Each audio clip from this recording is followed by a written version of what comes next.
안녕하세요. 박정입니다. 최근에 코스피 지수가 워낙 크게 하락했기 때문에 미국의 주가도 떨어졌다고 생각하시는 분들이 계신데 전혀 아닙니다. 미국의 다우 지수 그리고 S&P 500 지수는 8월 초에 연일 사상 최고치를 기록했습니다. 이건 베센트 재무부 장관이 아예 연초부터 치밀하게 계획해 놓은 판이고요. 그 판이 작동을 하면서 미국의 주가는 지금 연일 사상 최고치를 기록하고 있습니다. 자, 그런데 뭐가 문제냐? 이 과정에서 미국의 국채금리가 계속 올라가고 있습니다. 만약에 미국의 국채금리가 계속 올라간다 그러면 이제 앞으로 미국의 중간 선거까지 84일 남았는데 그때까지 미국의 증시가 계속 고공행진을 하는 게 쉽지가 않거든요. 그래서 미국의 국채금리를 낮추기 위해서 베센트 재무부 장관이 어떤 짓까지 하고 있냐? 엔화 가치를 끌어올리기 위해서 직접 발벗고 나섰습니다. 어떻게 했냐? 유로화를 매도한 다음에 엔화를 샀습니다. 그러면 엔화 가치가 올라가겠죠? 근데 이거 정말 이상하지 않습니까? 미국이 개입을 하면 당연히 달러를 팔고 엔화를 사서 엔화 가치를 끌어올리는 게 정석이죠. 그런데 유로화를 팔고 엔화를 샀습니다. 물론 결과는 똑같아요. 엔화 가치가 올라가지만 유로화를 팔았기 때문에 이게 많은 사람들한테 의구심을 불러일으켰습니다. 이게 미국 내에서도 여러 가지 말들이 나오고 있어요. 일단 에드윈 트루먼 같은 이런 사람들은 뭐라 그러냐? 야, 이거 뭔가 이상한 개입이잖아. 우리가 달러 기축통화를 갖고 있고 달러는 얼마든지인데 왜 달러를 팔지 않고 유로화를 팔고 엔화 가치를 떠받쳤냐? 이건 정말 이상하다라고 했고요. 그리고 브래드 세처 이 미국 외교협회 사람은 아예 단정지었습니다. 이거 엔화 가치를 떠받치는 게 목표가 아니야. 베센트 재무부 장관이 지금 미국의 국채 금리를 낮추기 위해서 온갖 이상한 짓을 하고 있다. 이렇게 결론을 내렸거든요. 자, 그래서 오늘의 질문은 이겁니다. 왜 엔화 가치를 떠받치는데 달러를 팔고 엔화를 산 게 아니라 유로화를 동원했느냐? 여기에는 베센트 재무부 장관의 아주 다급한 문제가 숨어 있고요. 그리고 베센트 재무부 장관이 이렇게 일종의 꼼수를 쓴 거잖아요. 과연 이 전략이 통해서 미국의 국채 금리를 앞으로 중간 선거 84일 동안 안정시킨 다음에 그다음에 증시를 계속 부양할 수 있겠느냐? 이 선택이 통했는지 그걸 우리가 질문을 통해서 알아볼 필요가 있겠죠. 지난 8일 동안 진짜 미국과 일본이 긴박하게 움직였습니다. 7월 30일 일본이 단독 개입을 통해서 엔화 가치를 떠받치려고 그랬는데 잘 안 됐어요. 그래서 31일 미국이 결국 참전을 했습니다. 어떻게 했냐? 유로화를 팔고 엔화를 사주니까 이게 시장에 통했습니다. 그런데 이걸 유럽하고 먼저 협의를 한 게 아니라 그냥 미국이 단독으로 시행했습니다. 이게 왜 문제냐? 그동안 미국과 유럽과 일본은 찰떡 공조를 해왔습니다. 그래서 미국이 유로화를 팔면 당연히 유럽 중앙은행에 통보를 해줘야 돼요. 남의 돈을 왕창 팔아버려서 이거 유로 가치가 떨어질 수도 있는 거잖아요. 그러면 유럽 중앙은행한테 미리 대비하라고 얘기해줘야 되는데 이번에 어떻게 했냐?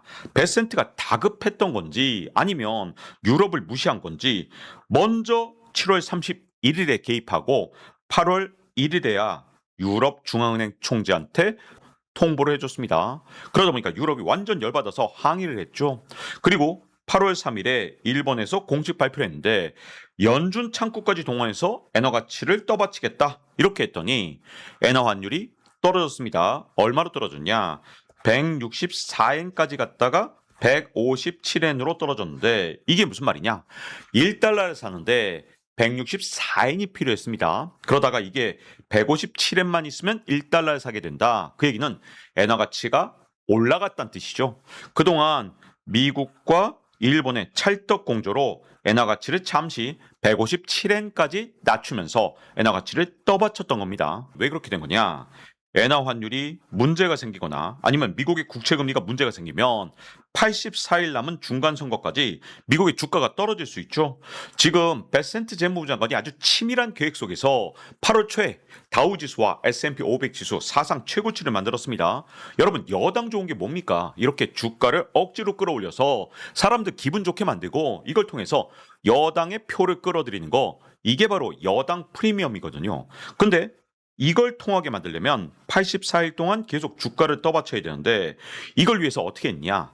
일단 중장기물 증액하는 거 미국에서 27년 초로 이걸 아예 밀어버렸습니다. 부채 한도 문제 이것도 27년으로 밀어버렸고 그러니까 중간 선거가 26년 11월에 있으니까 그 뒤에 이런 나쁜 일들은 전부 다 몰아서 하겠다는 거죠. 이건 모든 거 미뤄진 결정 선거 이후에 전부 다 집중돼 있는데 왜 그러냐?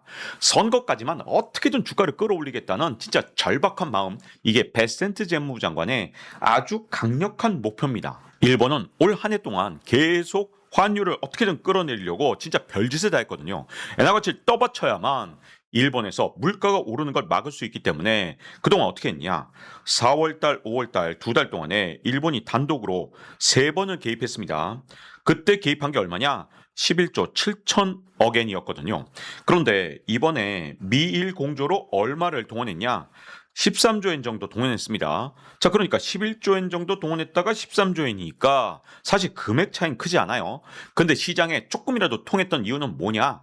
바로 미국이 같이 공조를 했다는 거. 이 서사가 통했기 때문에 환율이 어떻게 됐냐?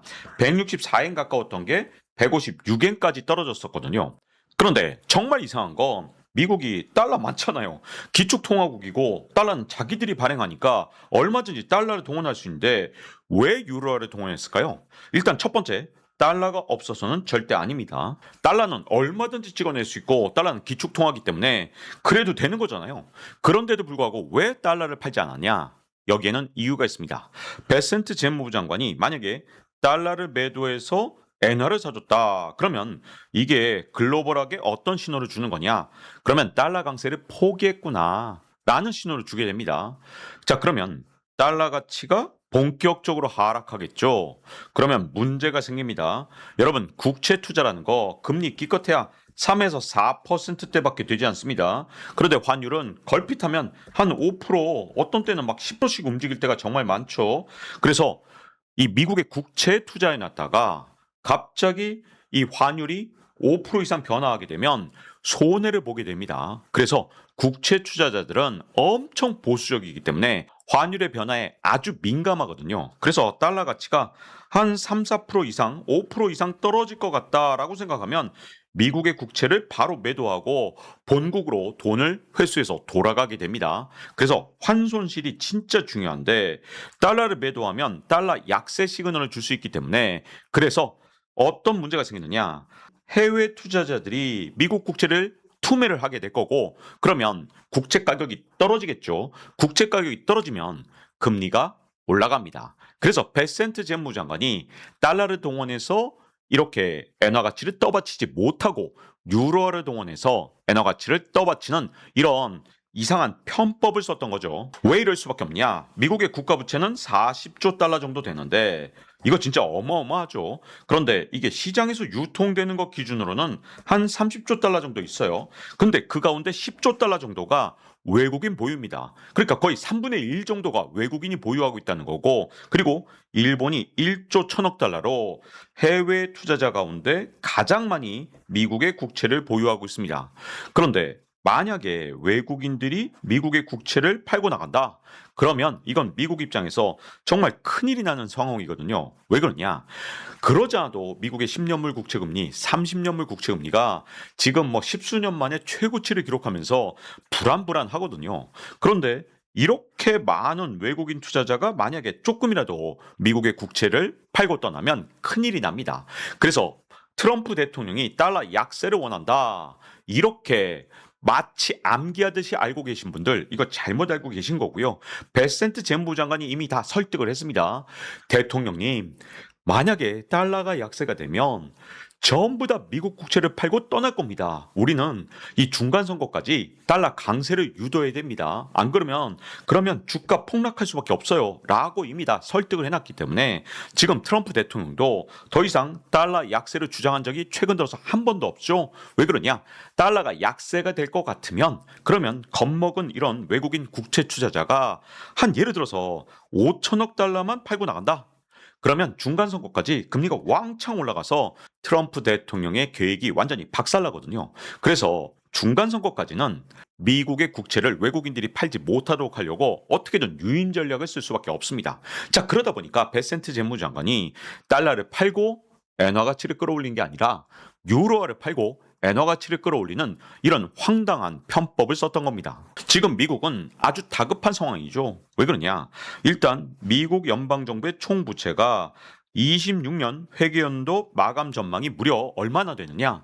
40조 3천억 달러입니다. 여러분, 2017년만 해도 얼마였냐? 20조 달러밖에 안 됐어요. 지금의 절반밖에 안 됐는데, 근데 이게 단 9년 만에 얼마나 늘었냐? 40조 달러로 늘었으니까 2배가 된 거죠. 그러니 지금 미국에서 연간 이자 비용이 얼마냐? 1조 달러입니다. 이게 얼마나 크냐? 미국의 한 해 재정 수입이 5조 달러거든요. 그런데 이자 갚는 데만 1조 달러 했으니까 5분의 1을 이자 갚는 데 쓰고 있습니다. 왜 그러냐? 미국의 국내 총생산 대비 국가 부채가 무려 123%거든요. 자, 이대로 간다면 미국의 국채 금리가 계속 올라가겠죠? 왜? 미국에서 계속 돈을 빌리게 되면 돈의 수요가 커지게 됩니다. 수요가 커지면 어떻게 될까요? 여러분, 배추의 수요가 커지면 배추값이 올라가죠. 돈의 수요가 커지면 돈값이 올라갑니다. 돈값은 바로 금리죠. 그래서 미국에서 이렇게 끝없이 이자 갚느라 더 많은 돈을 빌리고, 그러지 않아도 미국의 재정에 펑크가 나서 더 많은 돈을 빌리면 결국 미국의 금리는 계속 올라갈 수밖에 없는 그런 다급한 상황에 처해 있는 겁니다. 그런데 베센트 재무부 장관 입장에서는 일단 중간 선거까지만 중요한 거죠. 그 다음에 금리 올라가는 건 그때 문제고, 일단 84일 동안 안정시키는 게 가장 중요한데, 그러다 보니까 지금 미국 국채를 가장 열심히 파는 게 누구였냐? 바로 일본이었습니다. 중국도 물론 열심히 팔고 있지만 중국이야 패권 전쟁을 하고 있으니까 미국 말을 들을 리가 없죠. 근데 일본은 어쨌든 미국하고 공조하고 있는데, 근데 문제가 있습니다. 일본의 엔화 환율이 164엔 이렇게 가까이 되니까 일본 입장에서 너무 다급하게 된 거예요. 만약에 엔저가 계속되면서 엔화 가치가 계속 떨어지면서 170엔 막 180엔 되면 어떤 문제가 생길까요? 그러면 일본의 물가가 엄청 급등을 하겠죠. 그래서 너무 다급하니까 미국 국채를 팔고 어떻게든 엔화 가치를 끌어올리려고 별짓을 다 했던 겁니다. 근데 미국 국채를 계속 일본이 파니까 베센트 재무장관이 야, 84일만 팔지 마, 이렇게 된 거예요. 그러다 보니까 같이 엔화 환율을 끌어내렸습니다. 이 과정에서 잠깐 동안 효과가 있었죠.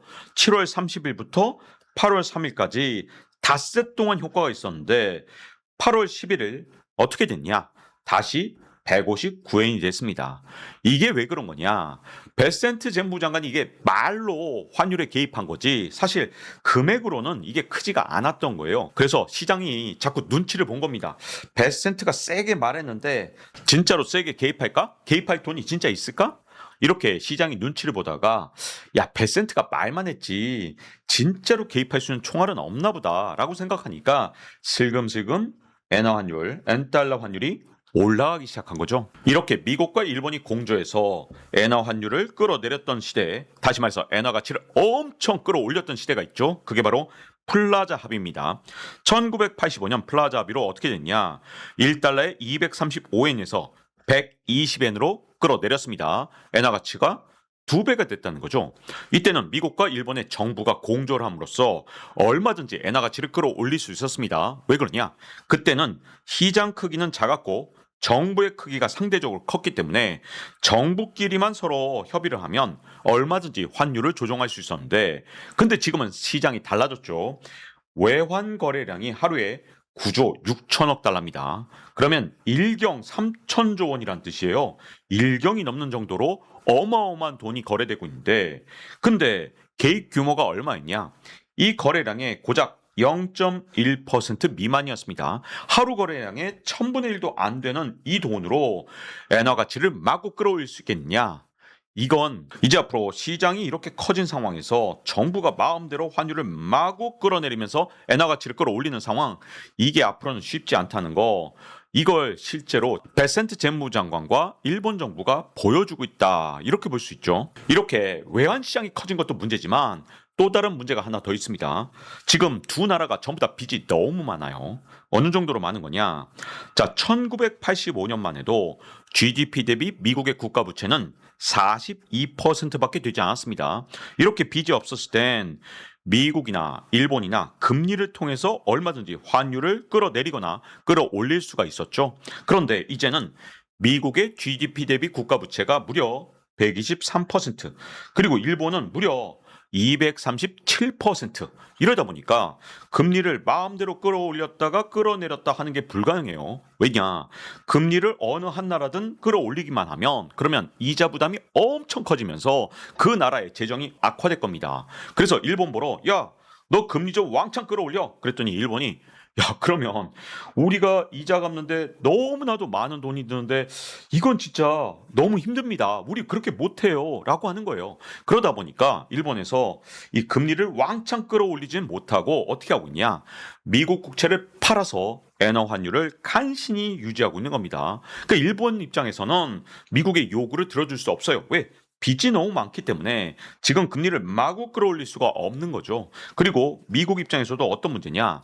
미국이 금리를 마구 끌어내리면 됩니다. 근데 최근에 어떤 문제가 생겼냐. 빚이 너무 많다 보니까 기준금리를 아무리 낮춰도 오히려 10년물 국채금리는 계속 올라가는 거예요. 다시 말해서 정책 효과가 전혀 없는 거죠. 그래서 원래대로라면 어떻게 하면 되느냐. 미국은 금리를 왕창 낮추고 일본은 금리를 왕창 올리면 되는데 지금 미국은 아무리 기준금리를 낮춰도 시장금리는 올라가는 상황. 그리고 일본은 만약에 섣불리 기준금리를 올리면 이자 갚느라 일본 정부가 진짜 이건 파산합니다. 미국이 원하는 대로 일본의 중앙은행이 금리를 끌어올린다.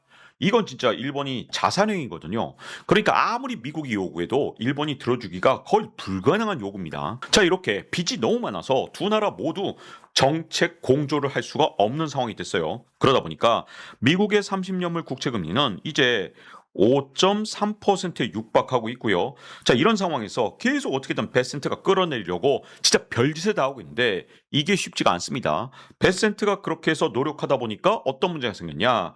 베센트 재무부 장관이 결국 달러가 아닌 유로화를 팔아서 엔화 가치를 끌어올리려는 모습, 결국 미국이 정말 다급하구나. 미국 국채를 사줄 놈이 거의 없네 라고 생각하니까 역시 안전자산은 이 미국 국채가 아니라 금이 아니냐 라는 생각을 다시 시장에 심어주기 시작한 겁니다. 이렇게 미국 국채 금리가 다급할 정도로 올라가고 있는데 그럼에도 불구하고 미국 증시는 사상 최고치입니다. 8월 7일 7,757을 S&P 500 지수가 기록했죠. 올해 26번째 사상 최고치입니다.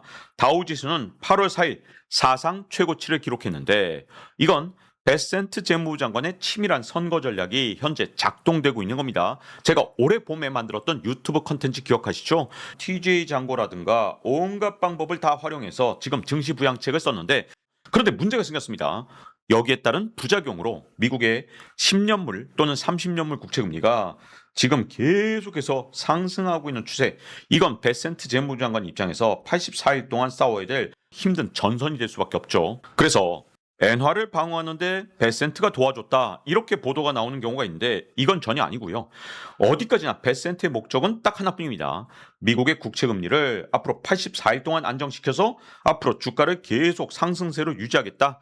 이게 베센트 재무부 장관의 가장 중요한 문제지. 엔화 방어는 그냥 어디까지나 미국 국채금리를 위한 일종의 수단일 뿐입니다. 근데 이미 증명이 됐죠. 8월 3일까지는 간신히 환율을 끌어내렸지만 8월 11일 현재 갑자기 엔화 환율이 점점 올라가고 있어요.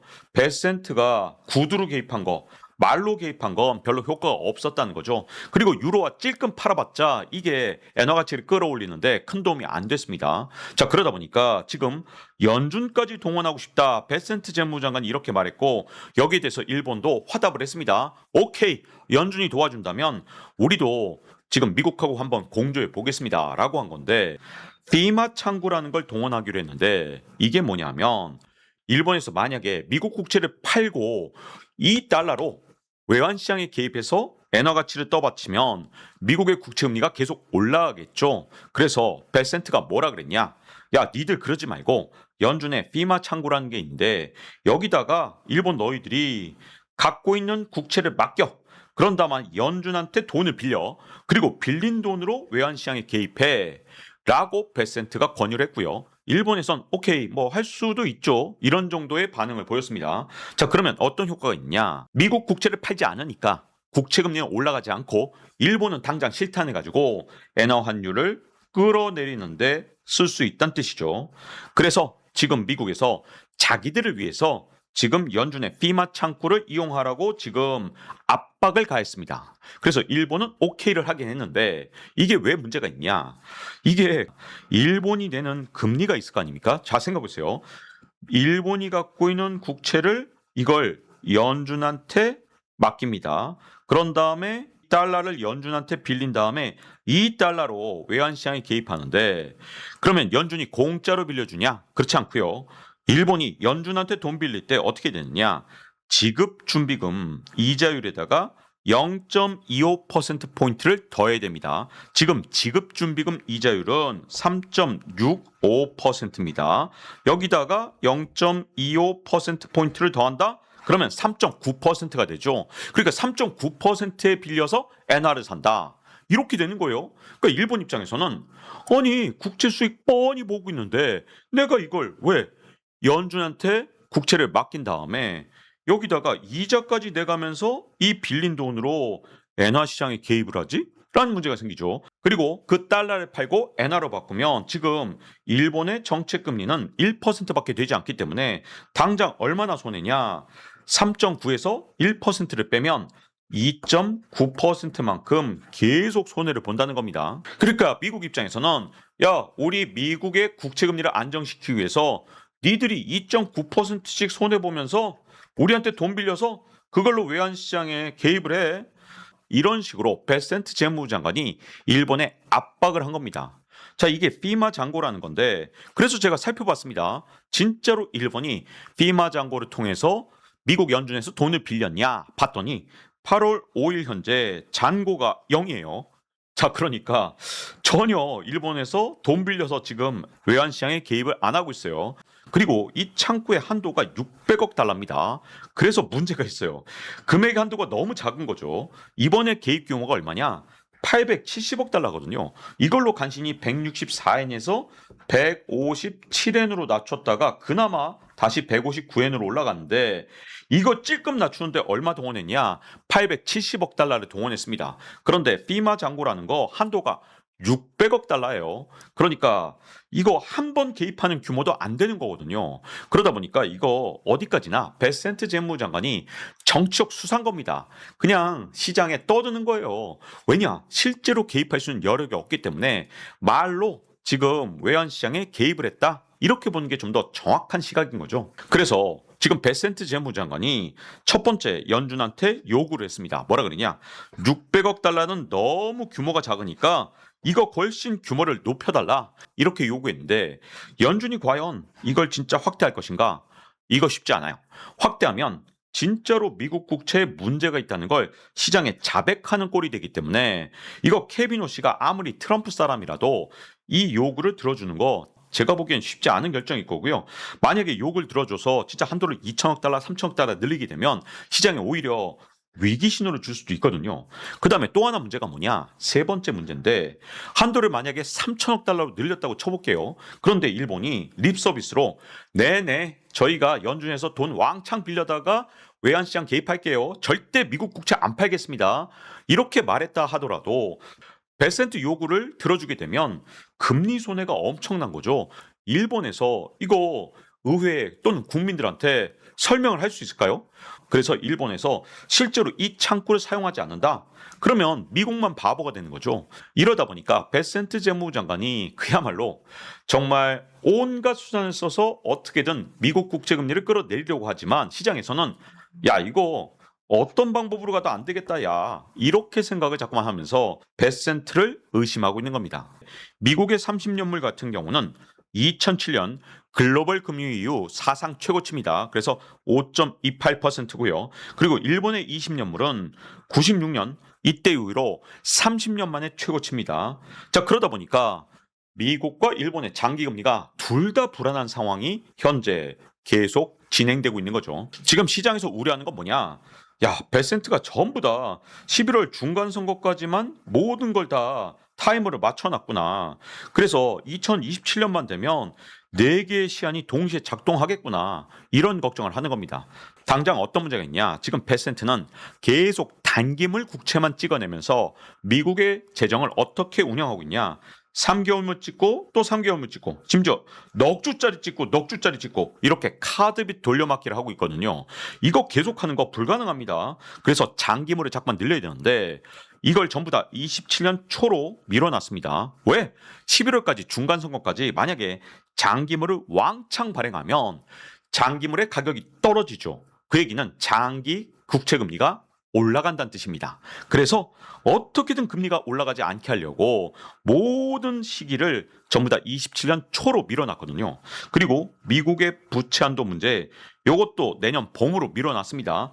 그래서 중간선거까지 베센트 재무장관이 어떻게든 미국 국채를 끌어내려고 진짜 온갖 수단을 쓰고 있는 건 맞긴 한데 이게 올해 봄에 이란 전쟁이 일어나는 바람에 베센트 재무장관 계획대로 되지 못했습니다. 지금 8월 초까지는 사상 최고치를 기록하게 만들긴 했어요. 베센트 재무장관이 지금까지는 계획대로 됐는데 문제는 미국의 10년물, 30년물 장기채 금리가 계속 올라가고 그리고 엔화 가치가 지금 흔들리면서 앞으로 미국의 이 금리 문제랑 주가 문제가 세 가지 길 중에 하나를 택할 수밖에 없죠. 첫 번째는 연착륙 가능성인데 그러려면 질서 있는 금리 인상 그리고 재정 긴축 같은 걸 해줘야 되는데 이거 가능성은 제로죠. 이거 미국만 혼자 노력한다고 되는 게 아니라 일본도 같이 해야 되는데 미국도 일본도 연착륙의 길로는 가고 있지 않습니다. 자, 그러면 경로 두 번째 뭐냐? 연장전을 계속하는 거예요. 베센트 재무장관이 당장 립 서비스를 통해서 어떻게 했냐? 환율 한 열흘 정도 간신히 일본의 엔화 환율을 160엔 밑으로 낮춰놨죠. 근데 앞으로 남은 게 84일이니까 위기 때마다 뭐 트럼프 대통령의 립서비스, 베센트 재무장관의 립서비스 이런 식으로 84일 버텨보는 거예요. 자, 그리고 세 번째 경로는 뭐냐?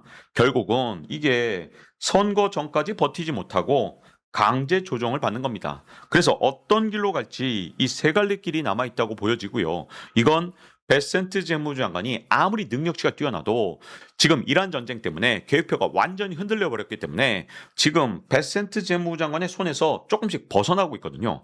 그래서 경로 두 번째 연장전을 과연 지속해서 84일을 버틸 수 있느냐 아니면 그 전에 강제 조정이 일어나면서 장기 금리가 계속 올라가고 그리고 환율까지 불안한 이런 상태가 될 거냐?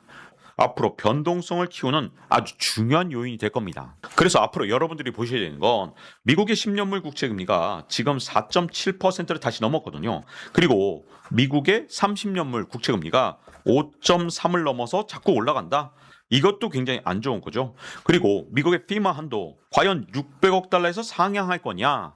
그러면 제가 말씀드렸다시피 일본이 진짜 피마를 사용할지 이건 두고 봐야 되는 문제죠. 일본 입장에선 이자 손실을 보면서 이거 미국 국채 금리를 굳이 낮춰줄 필요가 있겠느냐? 일본 입장에서 84일 동안 굉장히 고민에 빠질 겁니다. 자, 그리고 미국의 금리뿐만 아니라 일본의 금리도 계속 보셔야 되고요. 그리고 미국의 재무부가 언제부터 장기 국채를 더 찍느냐 이게 굉장히 중요한 문제가 될 겁니다. 자, 이 과정에서 한국의 10년물 국채 금리도 이제 4.3%에 접근하고 있는데 작년 5월만 해도 2.7%밖에 안 됐거든요. 근데 이게 엄청나게 올라갔습니다. 이 과정에서 우리나라의 환율은 잠시 안정된 모습을 보여주고 있는데 이건 제가 지식한방에서 계속 예고를 했던 거죠. 8월 말까지는 안정될 수 있는데 9월, 10월 넘어가면서 미지수다 이런 말씀을 드렸습니다. 그래서 우리나라 원화 환율도 앞으로 엔화 환율과 함께 어떻게 흔들릴지 이걸 앞으로 가을로 넘어가면서 우리가 세심하게 지켜볼 필요가 있다라고 보여집니다. 자, 이렇게 지금 미국, 일본, 한국의 모든 금리 동반 상승하고 있고 그리고 환율도 계속 출렁거리잖아요. 마치 주가처럼 폭등했다 폭락했다 하는 모습 이건 어쨌든 시장의 변동성을 보여주고 있기 때문에 앞으로 우리는 변동성에 대비를 해둘 필요가 있습니다. 자, 이제 박종훈의 지식한방 마칠 시간이 됐고요. 다음 시간에 뵙겠습니다.